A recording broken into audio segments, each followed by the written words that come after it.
Here's your quick tour what the buttons are on the built-in control panel on the Aiper Scuba X1 Pro Max. So here you can see we're sitting on the charging dock, okay? So that's why this green light is on, because it's sitting here charging. This is your mode selection button, and you can see this is on floor only mode. I press again, now you're on floor and wall cleaning mode.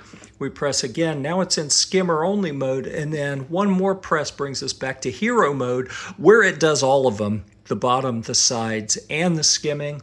We can leave it in auto, which means it's gonna sense the amount of debris that's coming through the filter in here, okay?